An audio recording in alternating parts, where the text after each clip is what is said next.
Message तो हमारा यही है बेसिकली।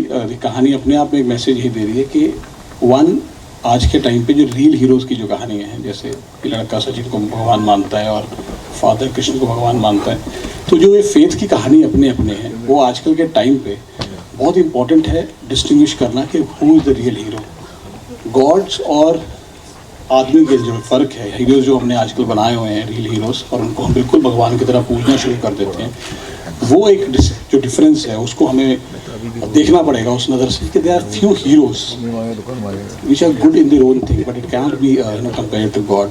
तो ये एक बहुत बड़ी कहानी है जो बोलती है कि आप किसी को फॉलो करो मगर पागलपन की हद तक नहीं, जो उनकी अच्छाइयाँ वो करो मगर बुराइयों को भी दूर रखो। तो ये कहानी है जो यूथ के लिए है कि stay very cautious to find the right heroes, और if you choose the wrong heroes, और अगर आप गलत लोगों के पीछे लगेंगे तो रास्ता गलत हो सकता है। तो ये एक कहानी है, और ये इसलिए देखनी चाहिए क्योंकि इस कहानी में रिश्तों की बात हो रही है। मुझे लगता है कि हर बाप बेटे का एक डिफरेंस होता है रिश्तों में। मतलब बेटे को हमेशा लगता है, शुरू में उसको लगता है कि मेरे जो फादर है वो मेरे हीरो हैं, फिर जब वो थोड़ा बड़ा होता है तो उसको लगता है कि नहीं, ये थोड़े दूर हो जाते हैं वो अपने बाप से, और फिर आखिर में जाके थोड़ा टाइम के बाद समझ आता है कि माय फादर वाज राइट। तो फादर सन के रिश्तों को समझने के लिए एक इमोशनल जर्नी है जो इन सबको देखनी चाहिए अपने अपने फेथ के साथ। फादर का भी एक रीज़न है वो why he is after his son. तो इन रिश्तों को लेके जो आए तो ये कहानी पक्का लोगों के दिलों में जाएगी, क्योंकि घर घर की कहानी है। हर बाप ने एक बार अपने बेटे को धक्का मार के बोला है कि तू मेरे घर क्यों पैदा हो गया, और ये कहानी जो है हर उस बेटे को रिलेट करेगी, क्योंकि इसमें दर्शक के साथ ऐसा कुछ होता है। सुमित्रा जी। I think I have two reasons of your questions कि एक तो टाइटल ही अपने आप में एक मैसेज है, दूसरा there is a generation gap between father and son, but उनमें जो कॉमन है और जो हमेशा से रहेगी वो है फेथ नहीं बदला, it's the same. So I think ये दो चीज़ें हैं जो फिल्म को एक मैसेज दे रहे हैं और ऑडियंस को देखना चाहिए। ये कहानी जो है ये हम सचिन के एक फ़ैन की कहानी से निकले थे लेके, और फिर मेरे सामने एक पहचान शो आया जो भट्ट साहब और सविता के साथ बना रहे थे। उसके लिए जब हम कश्मीर गए तो इस कहानी में एक नया मोड़ आया जो इसको कश्मीर और बाप के फेथ के साथ जोड़ा। तो इनिशियली ये कहानी सचिन के एक फ़ैन की कहानी थी जिसको हम गॉड्स ऑफ क्रिकेट, ये हर क्रिकेट को जो फॉलो करता, जो क्रिकेट का फ़ैन है उसको डेडिकेटेड थी ये कहानी पूरी, ये पूरी फिल्म। लेकिन कश्मीर में जब हमें देखा हमने पागलपन क्रिकेट का, तो मुझे लगा कि ये एक अलग तरीके से बात की जा सकती है। तो from gods of cricket it has come to हुकुस बुकुस। जी, आप सचिन के फैन हो या फिर किसी और क्रिकेटर? आप कितना उनका तो क्रिकेट का? मैं life long Sachin Tendulkar sir का फ़ैन हूँ, और अभी मैं विराट कोहली सर के लिए क्रिकेट देखता हूँ। कभी कभी वो तुम्हारे बेड से निकलवाने में इंस्पायर करते हैं, बिकॉज आप देखोगे तो उन्होंने सारे उनके रिकॉर्ड्स तोड़े हुए, लेकिन उनके आंखों में जो हंगर है उससे मैं काफ़ी इंस्पायर होता हूँ। So Sachin sir first and then Virat Kohli. कितना एंजॉय किया आपने क्रिकेट खेलते हुए फिल्म? बहुत ज़्यादा एंजॉय किया। एक्चुअली ये सवाल सभी को पूछना चाहिए जो यहाँ पर मेरे साथ खेलते थे क्रिकेट। इनफैक्ट कभी कभी क्रू मेंबर्स भी हमारे साथ क्रिकेट खेलते थे एंड बहुत ज़्यादा मज़ा आती थी। इनफैक्ट सबसे ज़्यादा हम क्रिकेट को मिस करते हैं इस सेट पर। Thank you so much. Any more questions please from anyone over there? Sir जी, उनके पास एक क्वेश्चन है, प्लीज उनको माइक दे दीजिए। इधर इधर इधर ओवर देयर, उनको एक माइक दे दीजिए प्लीज। सर, आपका नाम, पब्लिकेशन और मेरा नाम अनिल जायसवाल, वायरल खबरें। Thank you sir. मुझे पूछना यह है कि जैसे कश्मीर की अगर बात आती है तो आतंकवादी या बंदूक की बातें जरूर होती है, उसमें हर पिक्चर में होती है, तो क्या ये इस पिक्चर में भी ऐसी कोई बात है? सर, आपका सवाल किसके लिए है? कोई भी दे सकते हैं। I believe let the directors handle this. ये जो कहानी बताई जाती है कश्मीर की, ये भी हम लोगों ने बनाई है। तो ये सिर्फ एक साइड ऑफ स्टोरी है कश्मीर की। जैसे इंसान की एक साइड ऑफ स्टोरी नेगेटिव होती है, उसका पॉजिटिव भी होता है। तो कश्मीर की आज तक एक साइड की कहानी आई है। तो इसमें जो सच है कश्मीर का वो है, कुछ पॉजिटिव, कुछ खट्टा, कुछ मीठा, मगर जो भी है वो सच है, वो राइट कश्मीर है। कोई ऐसा सोच नहीं है जो हो नहीं रही वहाँ पे। पॉजिटिव बात भी है, फिर कश्मीर में पॉजिटिविटी भी है। हमको सिर्फ उस नज़र से देखना है, और आई वॉज फॉर्चुनेट कि मुझे वो दिखा। तो इसमें बात ज़रूर है उस वातावरण की जो वहाँ पे कुछ वक्त के लिए ख़राब था, उसके रिप्लिकेशन है, मगर सोच जो है वो उस वातावरण में भी जो पॉजिटिविटी की है, जो होनी चाहिए, जो है कुछ लोगों में, उनकी है। ये हर उस हिंदू, मुस्लिम, सिख, ईसाई कश्मीरी की कहानी है। ये किसी एक कश्मीरी पंडित की कहानी नहीं है। हर उस कश्मीरी हिंदू मुस्लिम सिख ईसाई की जो वहाँ पे स्ट्रगल के टाइम पे सस्टेन किया, जिसने मुश्किलें गई, बंद हुआ, जो कुछ भी हुआ वो हटा नहीं वहाँ से, और आज जो सब कुछ ठीक हुआ है, कुछ बेटर हुआ है, जो उसको वो लोग, उनकी जीत है ये। तो ये उन लोगों के लिए है ये कहानी, और सच्ची कहानी है ये। बिना पिस्तौल के भी कश्मीर में बहुत कुछ है ऐसा जिसको एंजॉय करना चाहिए, और यह इस फिल्म में दिखेगा आपको। जी, आप सचिन के फैन हो या फिर किसी और क्रिकेटर? और कितना पसंद करते हो क्रिकेट को आप? मैं life long Sachin Tendulkar sir का फ़ैन हूँ, और अभी मैं विराट कोहली सर के लिए क्रिकेट देखता हूँ।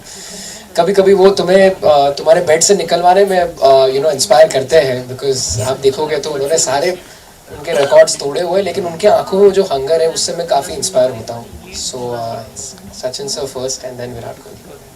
कितना एंजॉय किया आपने क्रिकेट खेलते वक्त? फिल्म बहुत ज़्यादा एंजॉय किया। एक्चुअली ये सवाल सभी को पूछना चाहिए जो यहाँ पर मेरे साथ खेलते थे क्रिकेट। इनफैक्ट कभी कभी क्रू मेंबर्स भी हमारे साथ क्रिकेट खेलते थे, एंड बहुत ज़्यादा मज़ा आती थी। इनफैक्ट सबसे ज़्यादा हम क्रिकेट को मिस करते हैं इस सेट पर। Thank you so much. Any more questions please from anyone over there? Sir जी, उनके पास एक क्वेश्चन है, प्लीज उनको माइक दे दीजिए। इधर इधर इधर ओवर देयर, उनको एक माइक दे दीजिए प्लीज। सर, आपका नाम, पब्लिकेशन और मेरा किसके नाम लिए? अनिल जायसवाल, वायरल खबरें। Thank you sir. मुझे पूछना यह है कि जैसे कश्मीर की अगर बात आती है तो आतंकवादी या बंदूक की बातें जरूर होती है, उसमें हर पिक्चर में होती है। तो क्या ये इस पिक्चर में भी ऐसी कोई बात है? सर, आपका सवाल किसके लिए है? कोई भी दे सकता है। I believe let the directors handle this. ये जो कहानी बताई जाती है कश्मीर की, ये भी हम लोगों ने बनाई है। तो ये सिर्फ एक साइड ऑफ स्टोरी है कश्मीर की। जैसे इंसान की एक साइड ऑफ स्टोरी नेगेटिव होती है, उसका पॉजिटिव भी होता है। तो कश्मीर की आज तक एक साइड की कहानी आई है। तो इसमें जो सच है कश्मीर का वो है, कुछ पॉजिटिव, कुछ खट्टा, कुछ मीठा, मगर जो भी है वो सच है, वो राइट कश्मीर है। कोई ऐसा सोच नहीं है जो हो नहीं रही वहाँ पे। पॉजिटिव बात भी है, क्योंकि कश्मीर में पॉजिटिविटी भी है। हमको सिर्फ उस नज़र से देखना है, और आई वॉज फॉर्चुनेट कि मुझे वो दिखा। तो इसमें बात ज़रूर है उस वातावरण की जो वहाँ पे कुछ वक्त के लिए ख़राब था, उसकी रिप्लिकेशन है, मगर सोच जो है वो उस वातावरण में भी जो पॉजिटिविटी की है, जो होनी चाहिए, जो है कुछ लोगों में, उनकी है। ये हर उस हिंदू, मुस्लिम, सिख, ईसाई, कश्मीरी की कहानी है। ये किसी एक कश्मीरी पंडित की कहानी नहीं है। हर उस कश्मीरी, हिंदू, मुस्लिम, सिख, ईसाई की जो वहाँ पे स्ट्रगल के टाइम पे सस्टेन किया, जिसने मुश्किलें गई, बंद हुआ, जो कुछ भी हुआ वो हटा नहीं वहाँ से, और आज जो सब कुछ ठीक हुआ है, कुछ बेटर हुआ है, जो उसको वो लोग, उनकी जीत है ये। तो ये उन लोगों के लिए है ये कहानी, और सच्ची कहानी है ये। बिना पिस्तौल के भी कश्मीर में बहुत कुछ है ऐसा जिसको एंजॉय करना चाहिए, और यह इस फिल्म में दिखेगा आपको। क्या बात है, what a line at the end, बिना पिस्तौल के भी। I think that is actually the essence of our beautiful Kashmir. मेरा एक सवाल है। हाँ जी। सर, मैंने ट्रेलर देखा और आप जैसा बता रहे हैं कि ये बाप और बेटे की इमोशन की कहानी है, लेकिन ये फिल्म में ये ट्रेलर देख रहा हूँ तो ये समझ में आ रहा है, और कश्मीर और मंदिर बहुत ही संवेदनशील शब्द हैं आज की तारीख में, और बहुत सारी घटनाएं भी हो रहे हैं, और इस ट्रेलर के अंदर दोनों शब्द हैं, कश्मीर भी है और मंदिर भी है, और आप बाप बेटे कर रहे हैं। मुझे तो लग रहा है इसमें मंदिर बनाने के ऊपर ही एक फिल्म बन रही है, जो बाप बेटे के बीच की कश्मकश है। तो ये सर एक संवेदनशील मुद्दा भी मुझे लग रहा है। क्या कुछ बोलना चाहेंगे सर? नज़र की बात है सर। आपको क्रिकेट नहीं दिखी इसमें, क्योंकि मे बी इस टाइम आप ज़्यादा उन चीज़ों पर ध्यान दे रहे हैं। इसमें बहुत कुछ है, रोना भी है, हंसना भी है इसमें। हाँ, मंदिर की बात है, क्योंकि कश्मीर में अगर मंदिर किसी को बनाना है तो वो गलत बात नहीं है। उसको हम संवेदनशील बात को नहीं समझना चाहिए कि ये बड़ी अलग बात कर रहा है। चंडीगढ़ में मंदिर बनता है तो हमें कभी ऐसी क्वेश्चन नहीं आती, तो कश्मीर मंदिर में आने में क्यों आते हैं? तो ये सोच की बात है। इसमें कुछ भी ऐसा नहीं है जो संवेदनशील है। अगर हम सोचेंगे ये बात कि इसमें ये मंदिर की बात कश्मीर में कर दी तो ये कंट्रोवर्सी है, ये सोच की बात है। तो हम तो इस सोच से नहीं आए। हम तो ये बात कर रहे हैं कश्मीर में भी मंदिर बन सकता है, कश्मीर में भी गुरुद्वारा बन सकता है, मस्जिद बन सकती है। अगर इस सोच से हम आते तो शायद इस क्वेश्चन का मैं जवाब दे सकता। लेकिन हमारी जो सोच है सच दिखाने की है कि वहाँ पे एक टाइम था जब खराब था, लेकिन कुछ ऐसे लोग भी थे जो पॉजिटिव थे। उन लोगों के मन में क्या था, उन लोगों की ऐसी कौन सी सोच थी जो आज कश्मीर चीज़ों से निकल के बाहर आया है। उन लोगों की कहानी तो कोई बताएगा, तो ये उनकी कहानी है। मंदिर की बात है इसमें, देश में अगर कुछ मंदिर की बात चल रही है, ये कोइंसिडेंस है। This film was planned last year. अब जो हो रहा है ये कृष्ण जी के लिए है। शायद इस फिल्म के थ्रू कोई ऐसा मैसेज सबके पास जाना हो कि इस नज़रिए को जो हम फिल्म से ला रहे हैं, मंदिर के नज़रिए को, लड़ाइयों के नज़रिए को, शायद किसी अलग तरीके से दिखाए हम, और किसी एक आदमी की भी सोच बदली कंट्रोवर्सी से या संवेदनशील से पॉजिटिव की तरफ, तो आई थिंक हमारी फिल्म की जीत होगी। मेरा सवाल दरअसल के लिए है क्योंकि मुझे ये शायद अच्छी तरह से पता है, ये back to back second film हो रही है कश्मीर के ऊपर आपकी, राइट है? जी। और आप वहाँ के लोगों से मिले हैं और बातें भी काफी किए हैं, तो कुछ नजरिया शेयर करना चाहेंगे कश्मीर को? मैंने ये फिल्म पहले की थी एंड उसके बाद फिर ऑटोमेटिकली दूसरी फिल्म की बात हो रही थी एंड यहाँ पर मेरे लिए सबसे ज़्यादा नेचर वहाँ पर जो है, हम डल लेक में शूट कर रहे थे एक्चुअली एक दिन शिकारा पर, और पूरा दिन हम उसी लेक पर थे एंड आप अगर सोचोगे कि आप कोई भी एक जगह पर रहते हो तो आप थोड़े से बोर टाइप हो जाते हो कि ठीक है मुझे यहाँ से निकलना है, लेकिन वो जगह ही ऐसी है कि आपको वहाँ से कभी हटने का मन नहीं करेगा। मैं जब भी कश्मीर के बारे में सोचता भी हूँ, पता नहीं एक अंदर का कनेक्ट फील होता है वहाँ के नेचर के साथ, वहाँ के लोगों के नेचर के साथ भी, क्योंकि लोग इतने प्यारे वहाँ पर, इतने वार्म है। तो मेरी मेमोरीज, मैं करीब 6-7 बार अब कश्मीर जा चुका हूँ और हमेशा एक स्वीट मेमोरी के साथ में फिर से वापस लौटा हूँ। So it always have a special place in my heart. एक लास्ट क्वेश्चन मेरा सर के साथ है, विलेन सर के साथ है। सर, हेलो सर, ये सर आपके साथ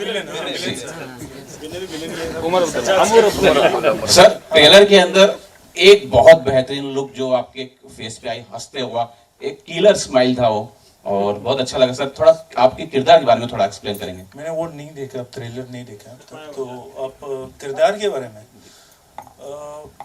क्या बताऊं? इज अ पॉलिटिशियन जो उसका बिलीव्स है कुछ और उनको लगता है कि वो सही है उनका बिलीव, बट एंड पे मतलब वी हैव टू सी कि वो सही है या नहीं, बस that's all I can say.